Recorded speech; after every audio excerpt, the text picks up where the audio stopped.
Good morning class. আমি সন্তু, তোমরা দেখছো the learning expert 2.0 YouTube channel. আজকে তোমাদের ইতিহাসের উপর থেকে থাকছে 46 নম্বর ক্লাস, এবং 46 নম্বর ক্লাসের যে টপিকটা আমরা শুরু করব সেটা হলো মারাঠা এম্পায়ার অর্থাৎ মারাঠা সাম্রাজ্য।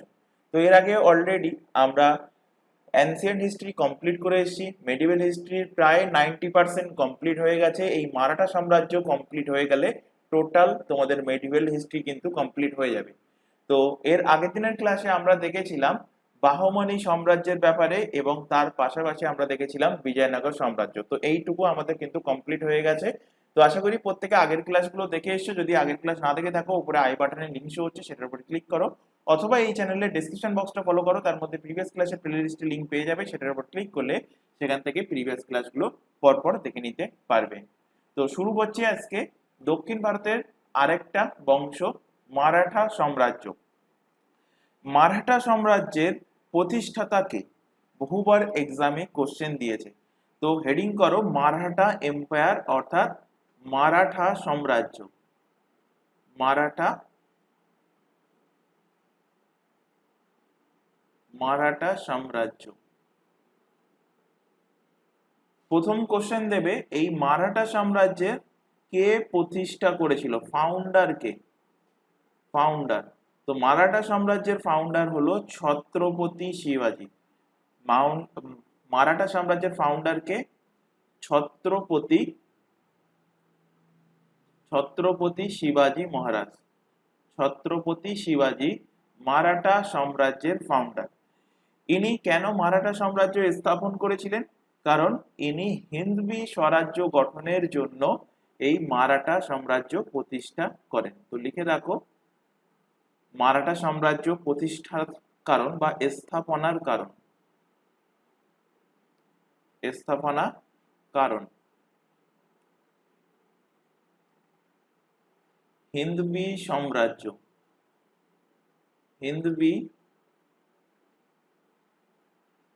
হিন্দবি সাম্রাজ্য প্রতিষ্ঠার জন্য বা গঠনের জন্য। হিন্দবি সাম্রাজ্য গঠনের জন্য ইনি মারাঠা সাম্রাজ্যের প্রতিষ্ঠা করেন।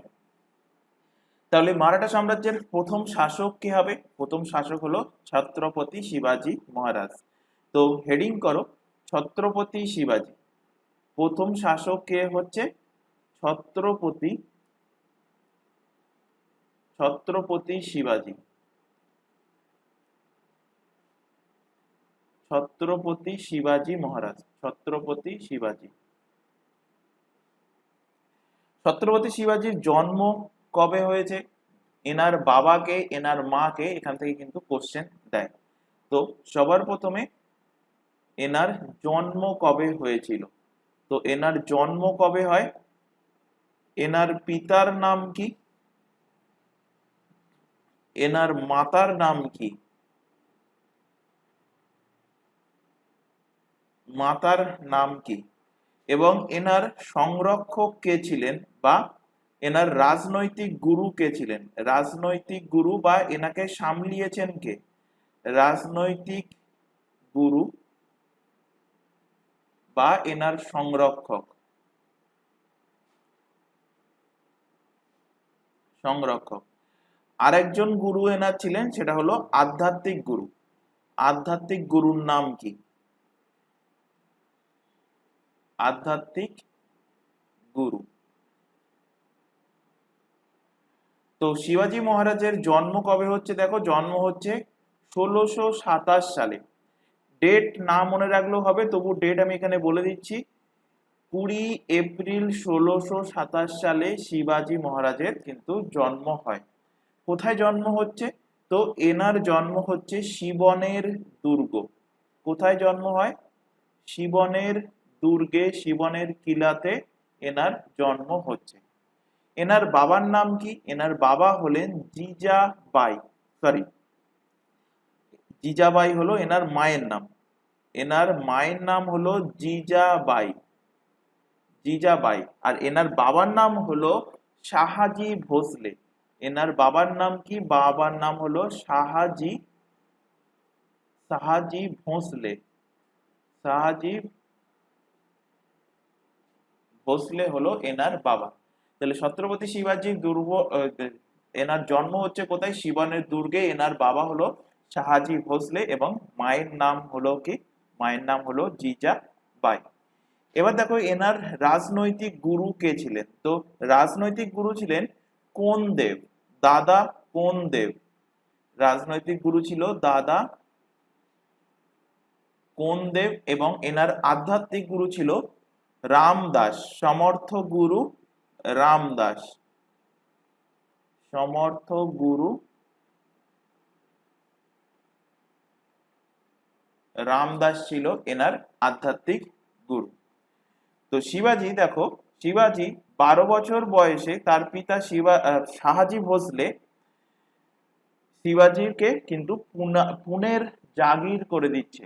পুনের জাগির বলতে, জাগির মানে কোনো জায়গায় জাগির করে দেওয়ার অর্থ হলো সেখানকার সমস্ত দায়িত্বভার তার ঘাড়ে দিয়ে দিচ্ছে। যেমন এখন বর্তমানে ভারতের মানে অ্যাকচুয়াল কন্ট্রোল কার হাতে? অ্যাকচুয়াল কন্ট্রোল প্রধানমন্ত্রী, কিন্তু যদি বলি যে ভারতের মানে কার সাইন ছাড়া কোনো কিছু বিল বা কোনো কিছু জিনিস হয় না, তো সেটা হবে রাষ্ট্রপতি। মানে অফিসিয়াল দিক থেকে ভারতের প্রধানকে, অফিসিয়াল কাগজ কলমের দিক থেকে ভারতের প্রধান হলো রাষ্ট্রপতি। এবার দেখো রাষ্ট্রপতির আন্ডারে কিন্তু সমস্ত রাজ্য বা সমস্ত যে ইউনিয়ন টেরিটরি আছে সেগুলোকে একসাথে সামলানো কিন্তু সম্ভব নয়। তাই তিনি কি করেছেন? তার প্রতিনিধি হিসাবে প্রত্যেকটা রাজ্যে গভর্নর অর্থাৎ রাজ্যপাল রেখেছেন। তো তেমনি আগেকার টাইমে যখন রাজাদের শাসন ছিল, রাজার পুরো এরিয়াটাকে শাসন করার মানে শাসন করার ক্ষমতা ছিল, এটা বলছি না, ক্ষমতা ছিল না এমনটা বলছি না, শাসন সে করতো, কিন্তু পুরো এলাকাটায় কোথায় কি হচ্ছে সেটা নিজে একজনের পক্ষে চারিদিকে নজর রাখা সম্ভবপর ছিল না। তাই তারা কি করতো? তারা তাদের ছেলে হোক বা তাদের কোনো পরিচিত হোক, এরকম ছোট ছোট এলাকা ভাগ করে করে সেখানকার দায়িত্ব তাদের দিয়ে দিত এবং তাদেরকে বলা হতো কি? তাদেরকে বলা হতো জাগির। তো শিবাজির বাবা যখন রাজা ছিল শাহাজি ভোসলে, তখন কি করছে? শিবাজির বয়স যখন মাত্র 12 বছর, তো 12 বছর বয়সে তার বাবা শাহাজি ভোসলে শিবাজিকে পুনের, বর্তমান পুনা যেখানে মহারাষ্ট্রের নিচের দিকে, সেই পুনার জাগির হিসাবে তাকে দায়িত্ব দিচ্ছেন। এবার দেখো এখানে আমি তোমাদের শিবাজির জন্ম কুণ্ডলী বলেছি, অর্থাৎ জন্ম কোথায় হয়েছে, পিতা নাম কি, মায়ের নাম কি, কিন্তু এখানে দেখো আমি বলিনি শিবাজির সাথে কার বিয়ে হয়েছে বা শিবাজির ছেলের নাম কি। কারণ না বলার কারণ হলো শিবাজির 3টে বিয়ে হয়েছিল। একটা বিয়ে হলে আমি এখানে লিখে দিতাম, 3টে বিয়ে হয়েছিল। তো এখানে নেক্সট হেডিং করো শিবাজির বিবাহ, এবং কার কার সাথে বিয়ে হয়েছিল এবং কবে কার সাথে, ডেট না মনে রাখলে হবে, প্রথম কার সাথে, দ্বিতীয় কার সাথে, তৃতীয় কার সাথে, সেটা মনে রাখতে হবে। তো হেডিং করো শিবাজির বিবাহ। শিবাজির শিবাজির বিবাহ। আগেকার দিনের প্রচলন ছিল এরকম 3-4টে, 4টে-5টা বিয়ে করা, 4টে-5টা, 8টা-10টা ছেলে মিলে তৈরি করা। তো সেই ট্রেন্ডই ফলো রাখছে শিবাজি। যাই হোক, এখানে ইতিহাস বলছে, আমি কিছু বলছি না। তো এখানে দেখো শিবাজির বিবাহ, প্রথম বিবাহ হচ্ছে ফার্স্ট ম্যারেজ, প্রথম বিবাহ।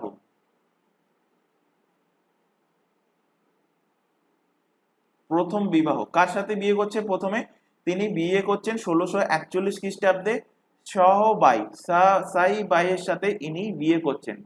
1641 সালে ইনি বিয়ে করছেন কার সাথে? সাই বাই, সাই বাইয়ের সাথে বিয়ে করছেন। এনার দ্বিতীয় বিবাহ কবে হচ্ছে? দ্বিতীয় বিবাহ,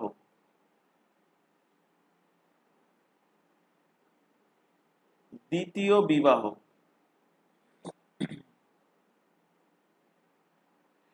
দ্বিতীয় বিবাহ করছেন সোয়েরাবাই। দ্বিতীয় বিবাহ কার সাথে করছেন?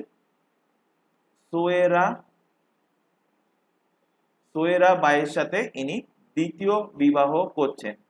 এবং তৃতীয় বিবাহ করছেন কার সাথে? তৃতীয় বিবাহ হলো পুতলিবাই, এবং এই নামটাই আমরা কিন্তু বেশি পরিচিত, যে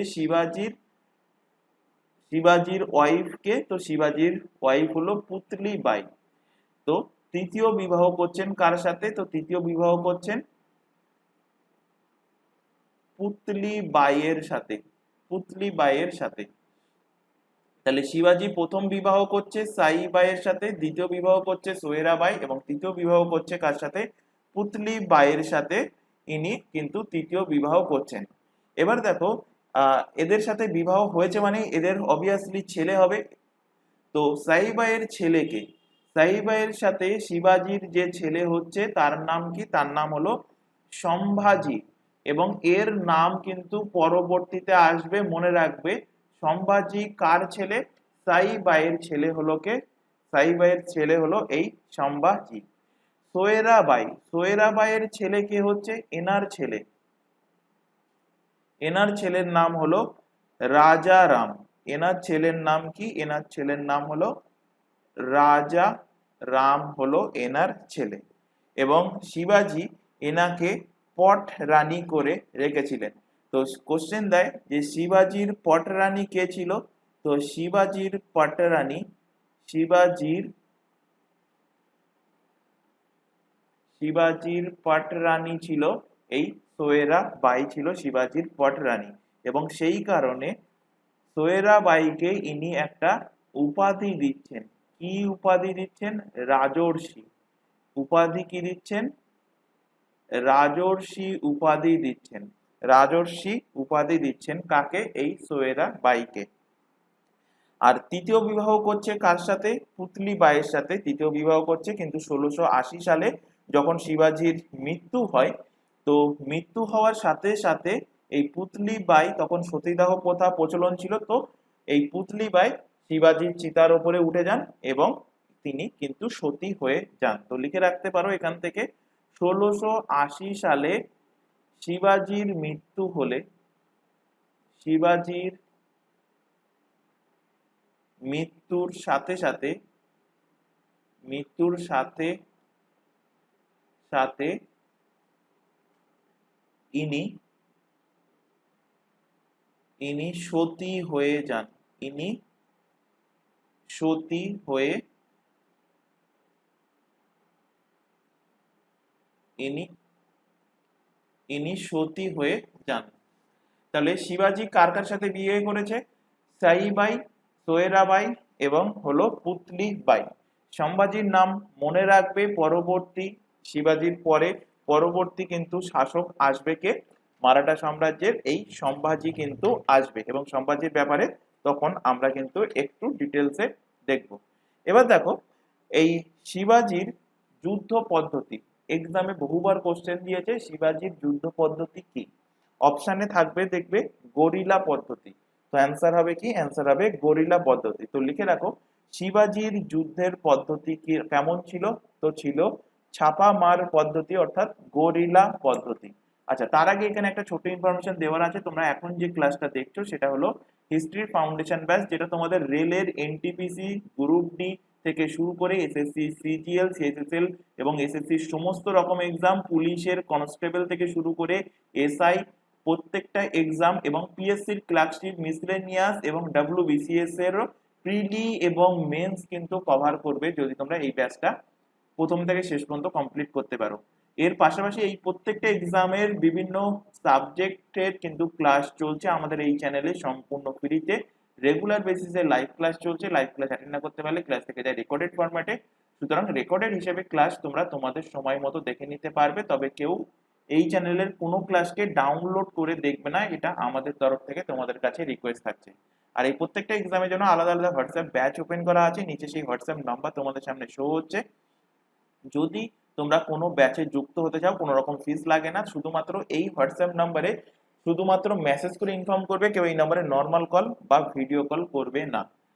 এছাড়া আরো আরেকটা ইনফরমেশন দেবো, তোমরা এখন যে চ্যানেলে ক্লাসটা দেখছো তার নাম দা লার্নিং এক্সপার্ট 2.0। এই চ্যানেলেই তোমরা পেয়ে যাবে প্রতিটা এক্সামের জন্য জিকে জিএস এর class, current affairs, reasoning, English, math এবং কম্পিউটার অ্যাওয়ারনেসের ক্লাস সম্পূর্ণ ফ্রিতে পাবে। তাই প্রত্যেককে বলছি চ্যানেলটাকে সাবস্ক্রাইব করে বেল আইকনকে অল নোটিফিকেশনে সেট করে রাখো। রেগুলার বেসিসে চ্যানেলটাতে ক্লাস চলছে, রেগুলার বেসিসে চ্যানেল থেকে ক্লাসগুলো করতে থাকো।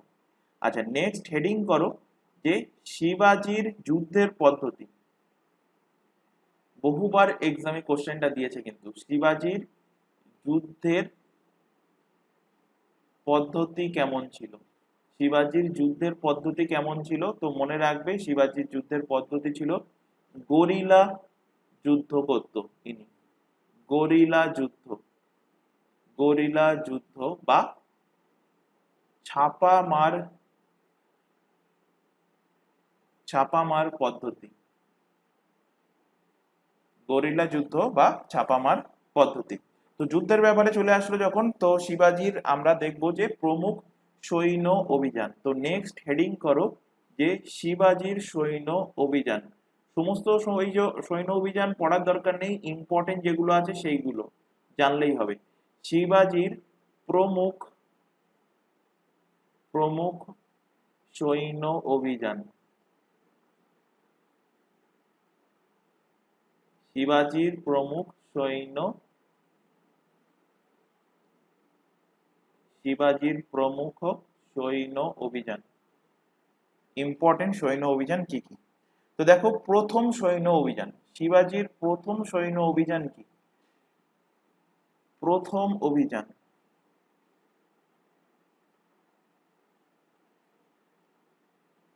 প্রথম অভিযান। তো শিবাজির প্রথম সৈন্য অভিযান কত সালে হচ্ছে? 1646 খ্রিস্টাব্দে। কত সালে? 1646 খ্রিস্টাব্দে। 1646 খ্রিস্টাব্দে হচ্ছে প্রথম সৈন্য অভিযান। এবং এই সৈন্য অভিযান কিসের মাধ্যমে হচ্ছে? তো শিবাজি বিজাপুরের দুর্গ তিনি জয় করে নিচ্ছেন। কোন দুর্গ? তোরণের দুর্গ। তিনি বিজাপুর থেকে তোরণের দুর্গ জয় লাভ করছেন। তোরণের দুর্গ, তোরণের দুর্গ জয় লাভ করেন। তোরণের দুর্গ তিনি জয় লাভ করেন। এবং এই তোরণের দুর্গ কোথা থেকে তিনি জয়লাভ করছেন? ইনি মানে শিবাজি বিজাপুরে থেকে, বিজাপুরে থেকে এই দুর্গ জয় করেন। এই দুর্গ জয় করেন। এরপর শিবাজির পরবর্তী সৈন্য অভিযান হচ্ছে কোথায়? দেখো এই বিজাপুরের তোরণের দুর্গ জয়লাভ করার পর শিবাজি আরো অন্যান্য এলাকাও তিনি কিন্তু জয়লাভ করার ইচ্ছা প্রকাশ করছেন। যখন দেখলো যে এই তোরণের দুর্গ তিনি ইজিলি জয়লাভ করে নিয়েছেন, যেমন দেখবে যে কোনো একটা কাজ যখন তুমি ফার্স্ট টাইম করবে এবং সেটাতে যখন সাকসেসফুল হবে তখন দেখবে যে ওই টাইপের কাজ আরো বেশি করার চেষ্টা করে। তো ঠিক তেমনি এখানে শিবাজিরও মনে ইচ্ছা জাগছে যে আরো অন্যান্য এলাকা আমি দখল করব। তো এর ফলে শিবাজি ওই বছরই দ্বিতীয় অভিযান করছে 1646 সালে। 1646 সালে আরো আরেকটা দুর্গ তিনি জয়লাভ করছেন। কোন দুর্গ? পুরন্দরের দুর্গ। পুরন্দরের দুর্গ তিনি জয়লাভ করেন। পুরন্দরের দুর্গ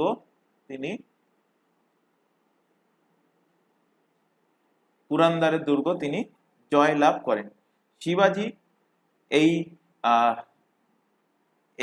এই যে পুরন্দরের দুর্গ, নীলজি নীলকণ্ঠের থেকে তিনি কিন্তু এই দুর্গকে জয়লাভ করেছিলেন। পুরন্দরের দুর্গে কে ছিল? ছিল নীলজি নীলকণ্ঠ। কে ছিল? নীলজি নীলকণ্ঠ। তো শিবাজি লিখে রাখো, শিবাজি এই দুর্গকে নীলজি নীলকণ্ঠ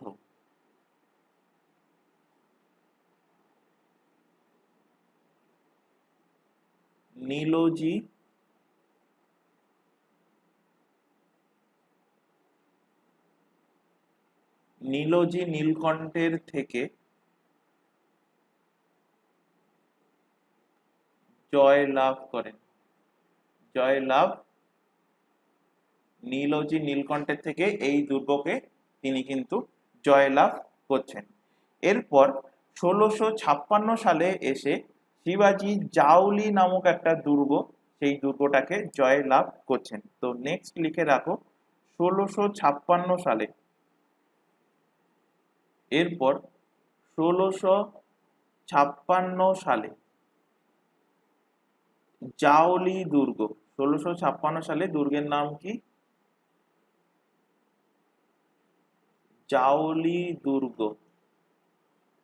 জাওলি দুর্গ জয়লাভ করে। জাওলি দুর্গ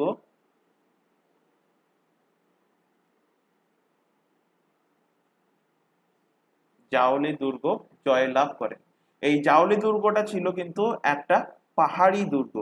এই দুর্গটা কেমন ধরনের ছিল? এই দুর্গটা ছিল এক প্রকার পাহাড়ি দুর্গ। এক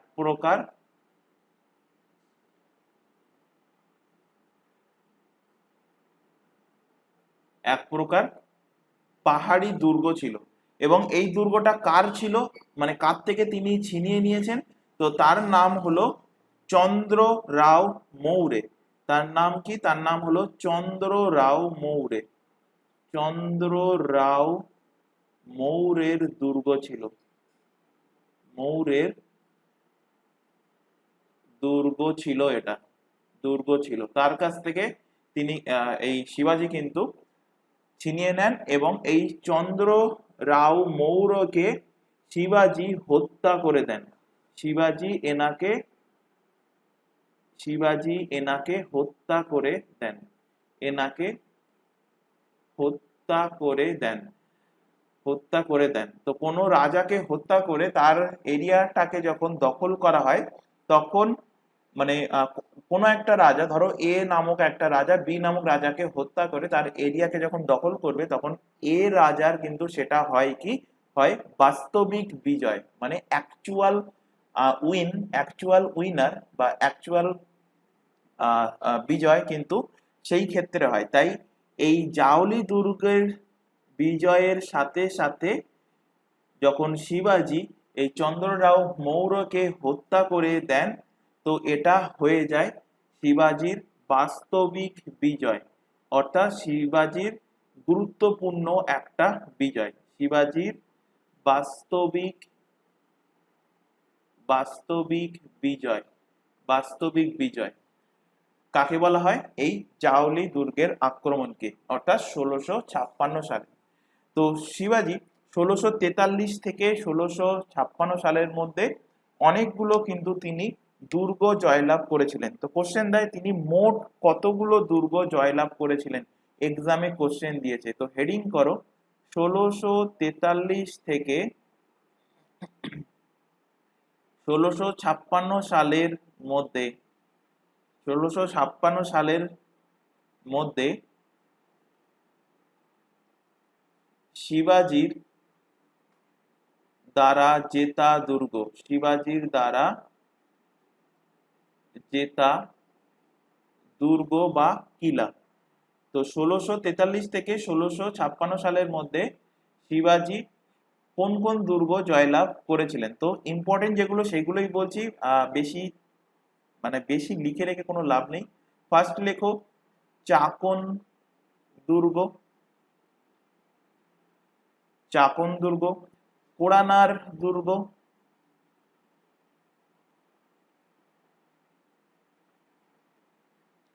তিকোনা, ফার্স্টেই পড়িয়েছি তিকোনার দুর্গ, সেটা কোথায়? বিজয়পুরে।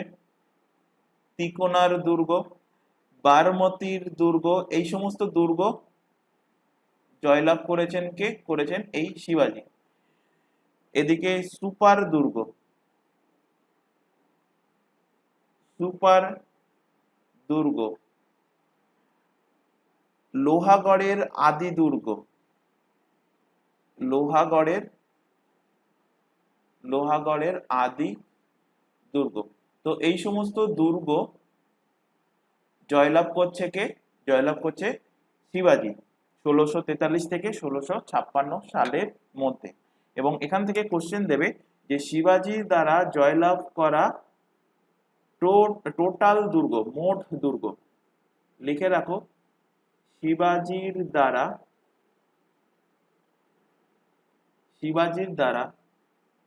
জয়লাভ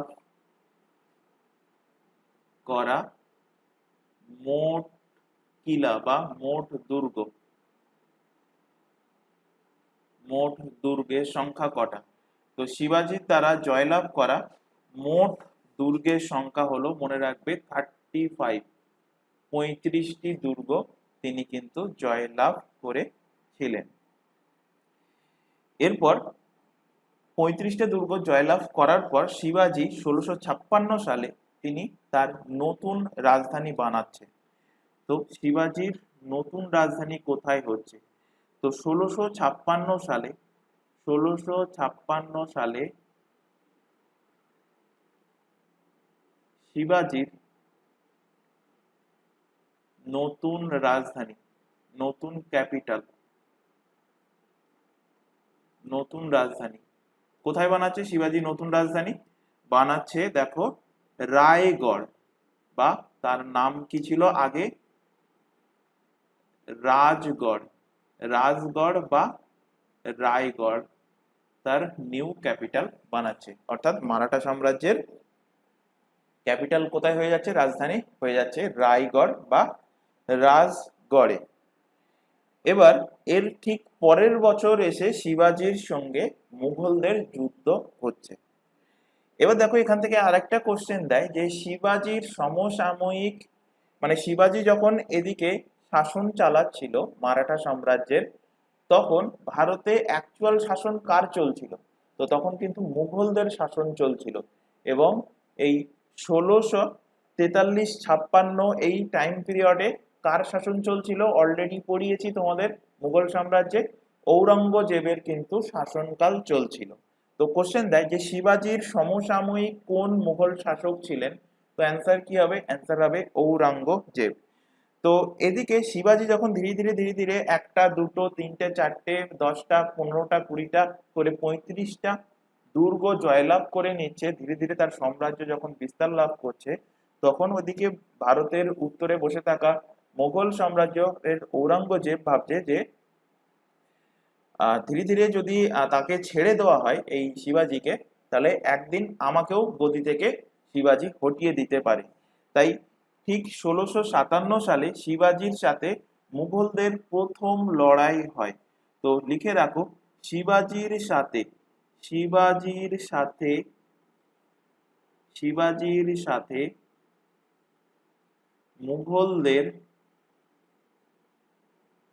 মুঘলদের প্রথম ফাইট, প্রথম লড়াই কত সালে হয়েছিল? প্রথম লড়াই হয়েছিল 1657 সালে। 1657 সালে হয়েছিল প্রথম লড়াই। কার কার মধ্যে হয়েছিল এই প্রথম লড়াইটা? তো অবভিয়াসলি শিবাজি এদিকে মারাঠা সাম্রাজ্যের, আর ওদিকে মুঘলদের মধ্যে। তো এদিকে ছিল কে? শিবাজি মহারাজ, শিবাজি, আর এদিকে ছিল মুঘলদের তরফ থেকে মোহাম্মদ আলী আদিল শাহ দ্বিতীয়। মোহাম্মদ আলী আদিল শাহ, এবং এই নামটা তোমাদের অনেকের পরিচিতি লাগবে, কারণ অলরেডি তোমাদের পড়ানো হয়েছে। মোহাম্মদ আলী আদিল শাহ দ্বিতীয়, ইনি কে ছিলেন?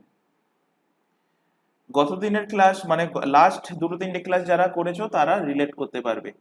তো মোহাম্মদ আলী আদিল শাহ দ্বিতীয়, ইনি ছিলেন বিজাপুরের শাসক, বিজাপুরের সুলতান, বিজাপুরের সুলতান।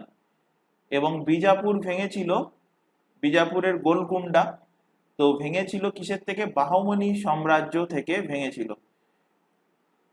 সুলতান, বিজাপুরের সুলতান।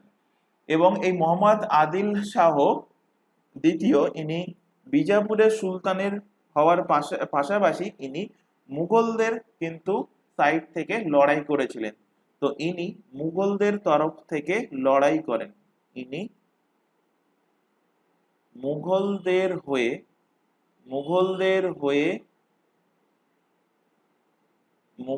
হয়ে লড়াই করেন।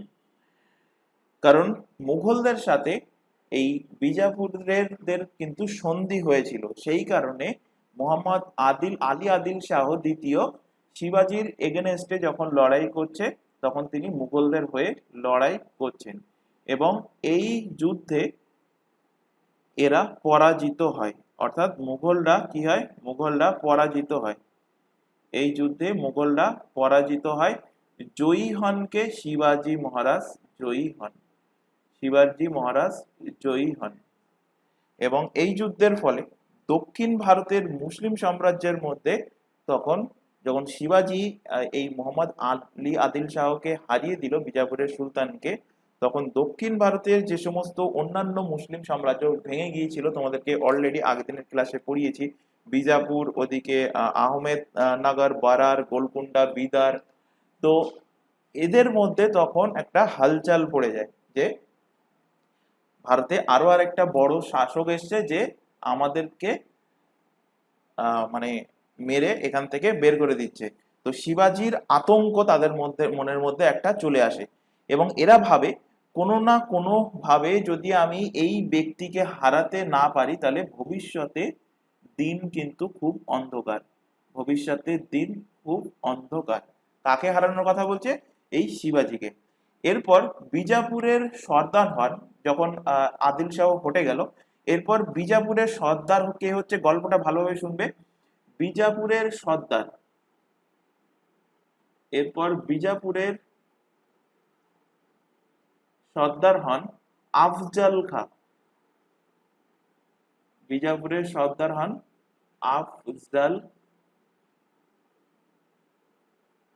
আফজল খাঁ। ইনি বিজাপুরের সর্দার ঘোষণা হতেই ইনি শিবাজিকে চ্যালেঞ্জ করছেন। ইনি শিবাজি মহারাজকে চ্যালেঞ্জ করছেন কি, আমি ঘোড়া থেকে নিচে না নেমে আমি ওই শিবাজিকে বন্দি বানাবো বলে তিনি দাবি করছেন। এবং ইনি ষড়যন্ত্র করেন যে যে শিবাজিকে নিজের কাছে আমন্ত্রণ জানাবে। তোমরা হয়তো মুভিতে দেখেছো, শিবাজির যে মুভিটা রিলিজ হয়েছে সেই মুভিতে হয়তো এই ঘটনাটা দেখেছো, যেটা আমি বলতে চলেছি এখন। এই আফজল খাঁ প্ল্যান করছে কি শিবাজিকে নিজের কাছে আমন্ত্রণ করে ডেকে নিয়ে আসবে, যে তাকে অমুক দিনের একটা নিমন্ত্রণ থাকলো, তুমি আমার বাড়িতে আসো। এবং ইনি একজন দূত পাঠাবে শিবাজির কাছে সেই আমন্ত্রণটা মানে শিবাজিকে আমন্ত্রণ পত্র শিবাজিকে দেওয়ার জন্য, যাতে করে শিবাজি আফজল খাঁয়ের বাড়িতে আসে। তো সেই কথা মতো শিবাজি যখন এই আফজল খাঁয়ের বাড়িতে আসবে, সেই নিমন্ত্রণ অনুষ্ঠানের মধ্যে তিনি শিবাজিকে হত্যা করে দেবেন। কে হত্যা করে দেবেন? এই আফজল খাঁ। তো সেই কথা মতো 1659 সালে এই আফজল খাঁয়ের একজন দূত, তার নাম কি? তার নাম হলো কৃষ্ণাজি ভাস্কর। তার নাম হলো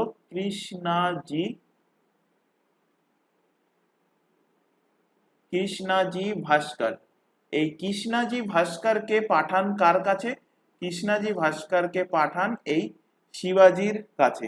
কারণ আমন্ত্রণ পত্র, আফজল খাঁয়ের আমন্ত্রণ পত্র শিবাজিকে দেওয়ার জন্য। কিন্তু এই কৃষ্ণাজি ভাস্কর ইনি অ্যাকচুয়াল দূত ছিলেন কার? অ্যাকচুয়াল দূত ছিলেন আফজল খাঁয়ের দূত ছিলেন, কিন্তু ইনি বিশ্বাসঘাতকতা করেন। বিশ্বাসঘাতকতা, ইনি কি করেন? বিশ্বাসঘাতকতা করেন। এবং বিশ্বাসঘাতকতা করে এই যে প্ল্যানটা ছিল আফজল খাঁয়ের, সেই সমস্ত প্ল্যান শিবাজিকে বলে দেন। কে বলে দিচ্ছে? এই কৃষ্ণাজি ভাস্কর বলে দিচ্ছে। এবার শিবাজি মহারাজ সেই প্ল্যান শুনে, স্বাভাবিক দেখবে যে কোনো দুশ্মনের মানে কোনো বিরোধী পার্টির যদি কোনো একটা ভয়ঙ্কর প্ল্যান যদি তোমরা মানে কাউকে জানানো হয়, সে কিন্তু সেই জায়গায় যেতে চায় না। দেখবে ম্যাক্সিমাম ক্ষেত্রে এটা হয়, প্রায় 80-90% ক্ষেত্রে। কিন্তু শিবাজি মহারাজ তার মনের মধ্যে এতটাই ডেয়ারিং ছিল, তো শিবাজি মহারাজ বলছে ঠিক আছে যাই হোক আমি ওখানে যাব। এবং শিবাজি মহারাজ তার মনের মধ্যে একটা প্ল্যান করছেন, সেই প্ল্যানটা পরে বলছি। তো সেই কথা মতো শিবাজি সেই আমন্ত্রণকে অ্যাকসেপ্ট করেন। অ্যাকসেপ্ট করে শিবাজি দেখো এবার যাচ্ছে কোথায়? এবার যাচ্ছে আফজল খাঁয়ের বাড়িতে। কত তারিখে যাচ্ছে? সেকেন্ড নভেম্বর 1659 সালে। 2 নভেম্বর 1659 সালে শিবাজি যাচ্ছে কোথায়? আফজল খাঁয়ের সাথে দেখা করতে। এবং আফজল খাঁ ইনি কোথায় বসে আছেন? তো ইনি বসে আছেন প্রতাপগড়ের দুর্গে। ইনি কোথায় বসে আছেন? প্রতাপগড়ের প্রতাপগড়ের দুর্গে বসে আছেন। তো এই প্রতাপগড়ের দুর্গে কে যাচ্ছে? যাচ্ছে শিবাজি। কবে? 2 নভেম্বর 1659 সালে সেই আমন্ত্রণকে রক্ষা করার জন্য। শিবাজি কিন্তু আফজাল খাঁয়ের সমস্ত প্ল্যান সে জানে, যে আফজাল খাঁ তাকে মারার জন্যই কিন্তু তাকে নিমন্ত্রণ জানিয়েছে। তো সেই মতো শিবাজি, আগেকার মহারাজ কি করতো, কোমরে একটা তরোয়াল, তারপরে পায়ে একটা ছোট চাকু মতো, বা বুকে দেখবে এখনকার যেগুলো বুলেট প্রুফ, তখনকার মুভি টুভি বা পুরানো কোনো সিরিয়াল দেখলে তোমরা দেখে থাকবে যে একটা লোহার ব্যারিকেড মতো, মানে এখন যেমন এই বুলেট প্রুফ জ্যাকেট, তো তখনকার বুলেট প্রুফ জ্যাকেট ওই লোহার একটা ব্যারিয়ার মতো ছিল। তো এই সমস্ত পরে প্রতাপগড়ের দুর্গে যখন ঢুকছে, প্রতাপগড়ের দুর্গ, সাপোজ ধরো এটা হলো প্রতাপগড়ের দুর্গ, প্রতাপগড়ের দুর্গের গেট। তো এখানে এখানে যখন শিবাজি ঢুকছে, তো এখানে কে দাঁড়িয়ে আছে? এখানে দুপাশে, গেটের দুপাশে দুটো দারোয়ান দাঁড়িয়ে আছে। গেটের দুপাশে দারোয়ান দেখবে এইভাবে এইভাবে এইভাবে কিন্তু দাঁড়িয়ে থাকতো আগেকার দিনে। তো দারোয়ান কি করছে? শিবাজিকে রাস্তা আটকাচ্ছে। আটকে এই আফজাল খাঁয়ের যে সমস্ত বাউন্সাররা আছে, তারা কি করছে? শিবাজির কাছ থেকে সমস্ত অস্ত্র, শিবাজির যে বুলেট প্রুফ জ্যাকেট অর্থাৎ রক্ষা কবচ, বা শিবাজির কাছে যে ছোট চাকু ছিল, এই সব কিছুকে এই গেটের বাইরে তারা খুলে রেখে দিচ্ছে, জমা করে রেখে দিচ্ছে। তবুও শিবাজি কিছু বলেনি, কারণ শিবাজি জানে যে তার মারার প্ল্যানই করেছে আফজাল খাঁ।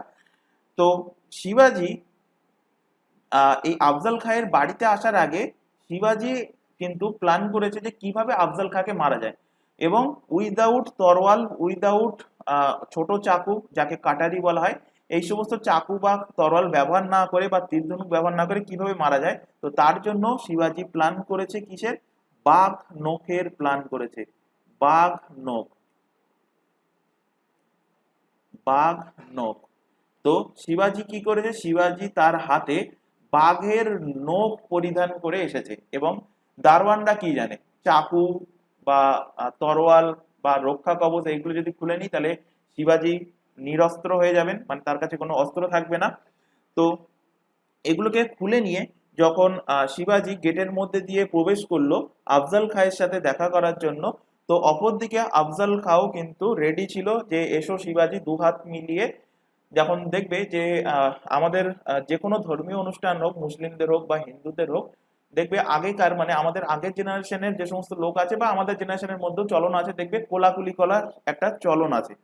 তো ওদিকে আফজল খাও হাত বাড়িয়ে দিয়েছে, এদিকে শিবাজিও হাত বাড়িয়ে দিয়েছে, দুজনের গলা মিলবে, তো কোলাকুলি করবে। সেই কোলাকুলি করার টাইমে আফজল খাঁর বস্ত্রের মধ্যে কিন্তু একটা ছোট চাকু ছিল।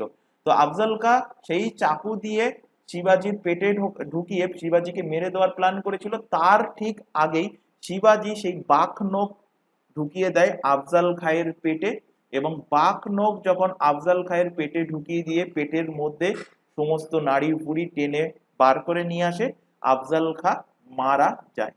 আফজল খাঁ মৃত্যু হয় সেখানে, আফজল খাঁ মারা যান। তো আফজল খাঁ প্ল্যান করেছিল শিবাজিকে মারার জন্য, কিন্তু সেই অনুষ্ঠানে, সেই আমন্ত্রণে মারা গেল কে? আফজল খাঁ মারা গেল।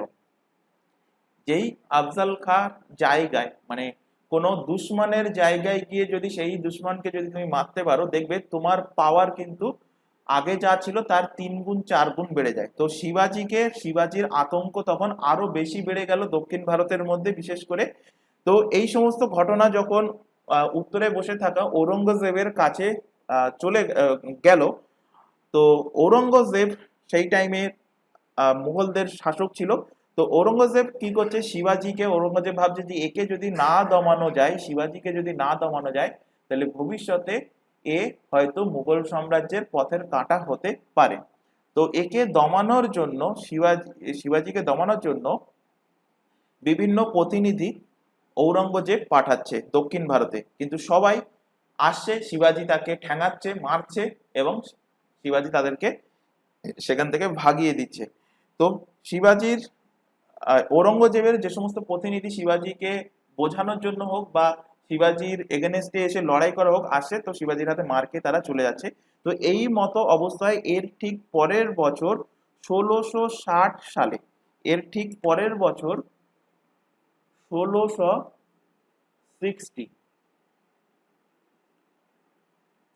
1660 সালে ঔরঙ্গজেবের মামা, ঔরঙ্গজেবের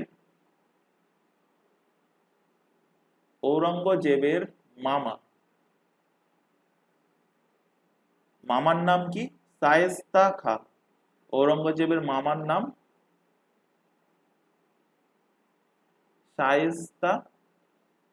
শায়েস্তা খা। তো ঔরঙ্গজেব বলছে মামাশ্রী, এবার তুমি যাও দক্ষিণ ভারতে সুবেদার বেনে যাও। তো এনাকে ঔরঙ্গজেব কি করছে? দক্ষিণ ভারতের সুবেদার বানাচ্ছে। দক্ষিণ ভারতের সুবেদার বানান কে বানাচ্ছে? ঔরঙ্গজেব বানাচ্ছে শায়েস্তা খা তার মামাকে, এবং বলছে যে শিবাজিকে কন্ট্রোল করো। শিবাজিকে কি বলছে? কন্ট্রোল করতে। তো শায়েস্তা খা দক্ষিণ ভারতের সুবেদার হয়ে আসার পর শায়েস্তা খা কি করছে? শায়েস্তা খা শিবাজির একটা দুর্গ, শিবাজির দুর্গের নাম কি? লাল মহল। শিবাজির ওই 35টা দুর্গের মধ্যে একটা দুর্গ হলো লাল মহলের দুর্গ। লাল মহলের দুর্গ, এই লাল মহলের দুর্গকে জয়লাভ করে নিচ্ছে কে? লাল মহলের দুর্গকে জয়লাভ করে নেন এই শায়েস্তা খা। লাল মহলের দুর্গকে শিবাজির থেকে, শিবাজি এখানে লিখে রাখো, শিবাজির লাল মহলের দুর্গ, শিবাজির লাল মহলের দুর্গকে জয়লাভ করে নেন কে? এই শায়েস্তা খা জয়লাভ করে নেন। এরপর যখন শিবাজি লালমহলের দুর্গ এই শায়েস্তা খা এসে জয়লাভ করে নেন, শিবাজির অবভিয়াসলি রাগ হবে এবং শিবাজি ক্রুদ্ধ হয়ে এর ঠিক 3 বছর পর 15 এপ্রিল 1663 সালে মধ্যরাত্রিতে এই শায়েস্তা খায়ের ওপরে তিনি আক্রমণ করেন। শিবাজি কি করছে? শিবাজি এই শায়েস্তা খায়ের ওপরে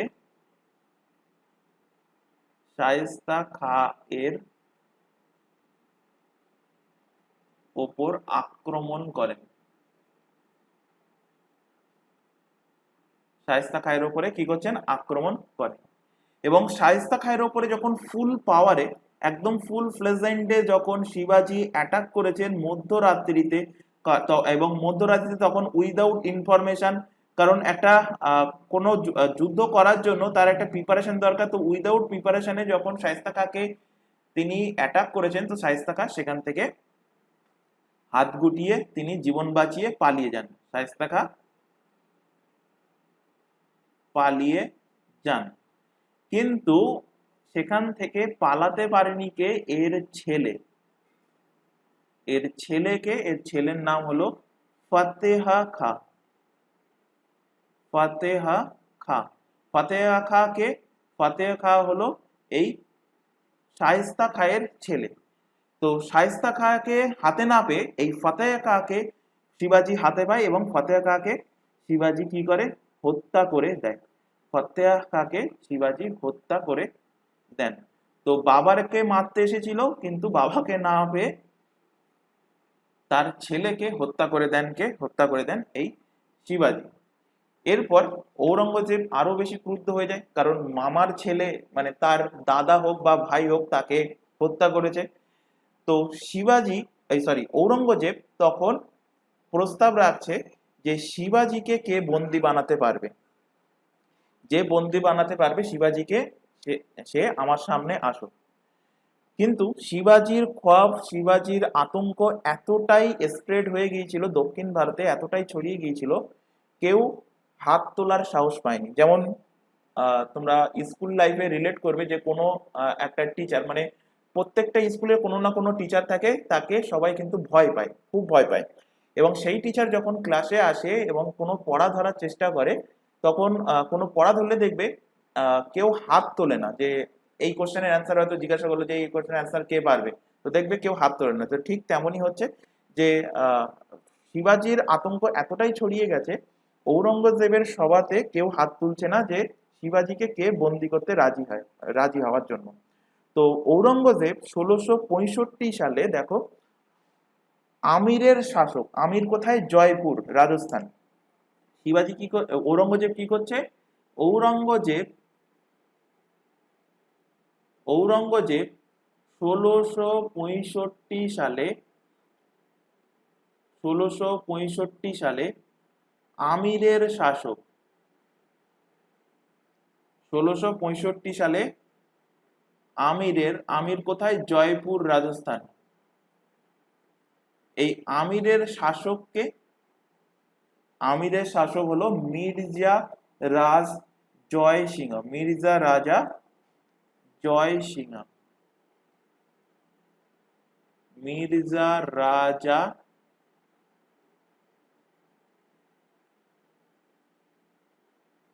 জয় সিংহ প্রথম। এই মির্জা রাজা জয় সিংহ প্রথমকে দিলের খাঁ, আরেকটা ব্যক্তি হলেন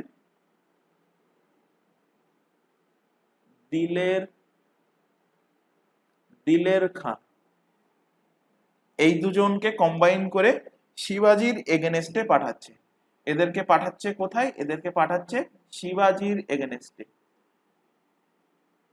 শিবাজির বিরুদ্ধে, যে যাও শিবাজিকে বন্দি বানাও।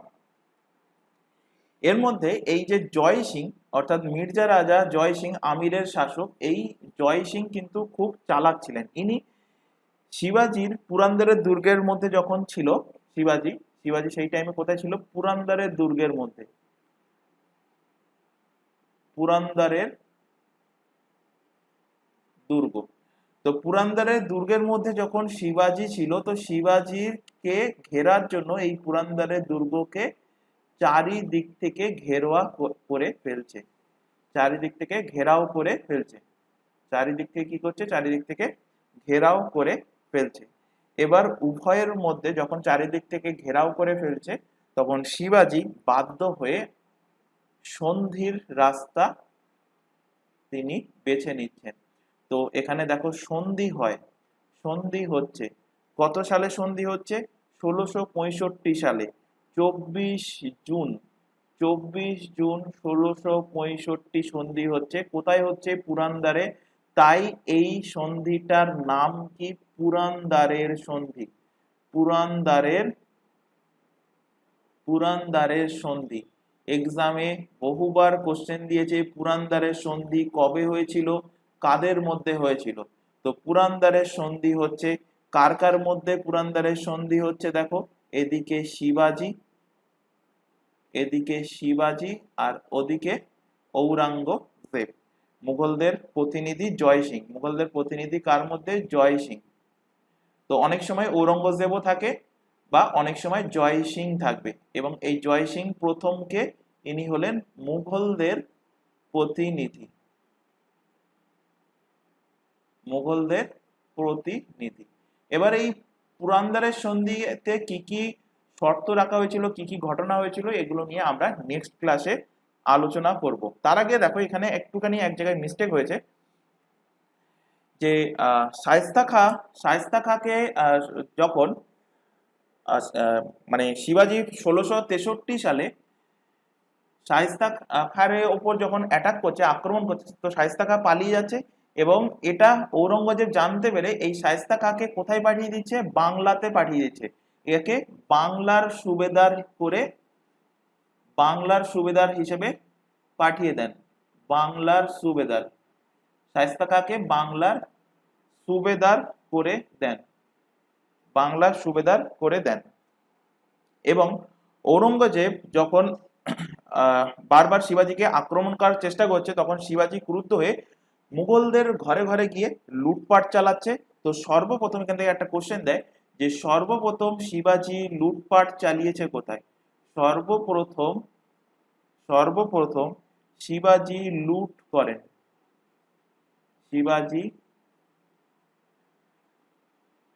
সর্বপ্রথম শিবাজি লুট করেন কোথায়? লুট করেন সুরাত। কোথায় লুট করেন? সুরাতে লুট করেন। কবে? 10 ফেব্রুয়ারি 1664 সালে, 10 ফেব্রুয়ারি 1664 সালে। এবং সুরাতের তখন ফৌজদার কে ছিল? সুরাতের ফৌজদার, তার নাম লিখে রাখো, ফৌজদার ছিল ইনায়েত খাঁ। ইনায়েত খাঁ, যিনি ছিলেন মুঘলদের প্রতিনিধি। তো শিবাজির আক্রমণের ভয়েও এই ইনায়েত খাঁ পালিয়ে যান সেখান থেকে। ইনায়েত খাঁ সেখান থেকে পালিয়ে যান। তো এই পর্যন্ত আজকের ক্লাস আমরা স্টপ করছি, কারণ অনেকটা টপিক আজকের ক্লাসে ডিসকাস হয়েছে এবং ক্লাসটা অনেকটা লেন্দি হয়েছে। নেক্সট দিন ক্লাসে আমরা পুরন্দরের সন্ধির যে শর্তগুলো ছিল সেগুলো নিয়ে আমরা আলোচনা করব। তো আজকের ক্লাসে যে যদি কোথাও ডাউট থেকে থাকে সেটা অবশ্যই তোমরা কমেন্ট বক্সে কমেন্ট করে জানাতে পারো। আর কোনো রকম ডাউট থাকলে সেটা আগের ক্লাসের হোক বা এই ক্লাসের হোক, সেটাও তোমরা এখানে এই ক্লাসের কমেন্ট সেকশনে জানাতে পারো। আর ক্লাস ভালো লাগলে ক্লাসটাকে অবশ্যই লাইক করবে, বন্ধু বান্ধবের মধ্যে শেয়ার করবে যারা বিভিন্ন কম্পিটিটিভ এক্সামের জন্য প্রিপারেশন নিচ্ছে। তো আজকের ক্লাস এই পর্যন্ত, নেক্সট দেখা হবে পরবর্তী ক্লাস নিয়ে। Thank you.